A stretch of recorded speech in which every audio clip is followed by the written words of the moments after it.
at this. Look at, oh, I'm so excited. Hold on, I have to do my thing. Hi, it's Botanical Brian and Grace Ames here at Colonial Gardens, and we're here for episode number 8 of the Colonial Garden Gardens. Okay, go! Okay, great. It's not just Brian and Grace. It's, oh my God, it's so exciting. Look at this. It's our first pollinator friend on our gardens. We've got a swallowtail caterpillar. Oh my God, I'm so excited. So, what has happened in this learning garden is a butterfly has dropped by our learning garden, Grace's learning garden. My learning garden! And it laid an egg on this plant. That's the fennel. And then the egg hatched, and that caterpillar has hatched out of the egg.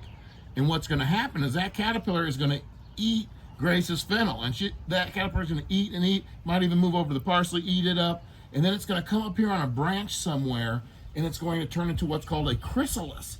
And that means it totally changes its form and gets into this chrysalis, and then it sits in that chrysalis for about, anywhere from a week to 3 weeks, depending on the weather and the type of caterpillar. And then in 3 weeks, what comes out, Grace? A butterfly! A beautiful butterfly reemerges from the chrysalis, flies around, lays an egg, and the whole life cycle starts again. So this is the beginning of the life cycle of the butterfly, and that's what we're here to do. And so everyone, run out, check your plants, and make sure that you don't have some butterflies on there, some caterpillars on there. If you see caterpillars, do not kill the caterpillars. They're good caterpillars. They're our friendly friends. They're what we want. So we see this guy. Oh man, Brian, I was about to come out here and talk about eating fennel because I was getting a little hungry, but I'm glad I didn't because I'm saving it for this. Yes, and if you look real closely at that caterpillar, all the markings of a black swallowtail caterpillar is on, or a black swallowtail butterfly is actually on the caterpillar. As it gets bigger, you'll really be able to see the blue and the yellow and all the very vivid colors that the butterfly has. Okay, I am beyond excited, but let's talk a little bit about what's happening with the plants because I was also so excited. I was looking at my flowers and I have one tiny little bud here, but I was looking at yours and yours is opening up even more. I'd say by next week we're going to have flowers, and that will draw even more butterflies. So more butterflies will come for the flowers, they'll lay their eggs, and hopefully we'll have more caterpillars soon. Okay, that is amazing and exciting. Let's talk about some differences between your garden and my garden. Yours was planted before mine by 1 week. By 1 week. My flowers are taller than yours.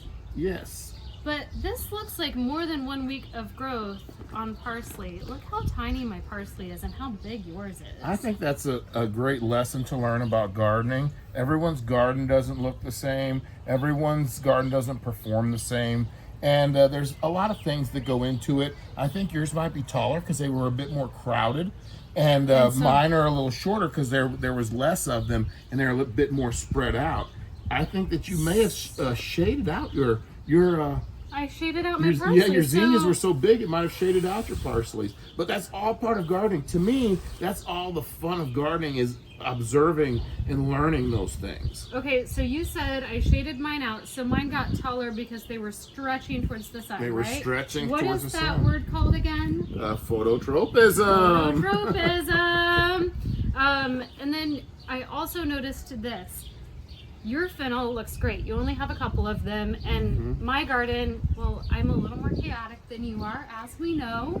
But I have a lot of fennel, and they're a little bigger than yours. But interesting observation. Yours are this lovely dark green, and mine are a little lighter. What could be happening there? I think they're so close together, they're sharing all that poop that you gave them. And mine are further apart, so they have more of their own poop to eat. And so all of that fertilizer are starting to take effect. And then over here, you guys are so close that they're sharing it so they don't get as much to eat. So you're saying mine are a little hungry and starved for nutrients. I think that's and what's they going on. either need more fertilizer or I should thin them out. Yep. Okay. But I'll at this take that in stage, I'd let them go. I might take some of the yellow leaves off, of our other, and our brown leaves here. We'll pick a few of those off. But other than that, I think we should let everything go, let our flowers produce, and leave all of this beautiful foliage for the caterpillars that are coming. So will taking off the dead leaves affect the caterpillars coming? Nope. It'll make our plants healthier. I like that. So good things to note. Give your plants space when you plant them. And if you don't, make sure they have plenty of light and nutrients, fertilizer, plenty of food. All right. Well, Brian, are you going to make sure that my caterpillar doesn't leave? Yes, I will protect the caterpillars. There's a lot of birds around here, and birds love to eat caterpillars. So the caterpillar is pretty smart. He's gonna she will protect herself, but we will also give a little protection because we don't want a bird to eat our caterpillar. That would be horrible. I'm so excited to meet her and see all of the stages of her life. This is so great, and I can't wait to come back next week and see what our flowers look like. For sure, it's gonna be fun. So much fun. Well, thank you guys for tuning in this week. Share your photos, share your experiences, and please tell us if you've got any critters crawling on your learning gardens. Take pictures and shoot them so we can tell you if they're good or bad or neutral. See you next time. See ya.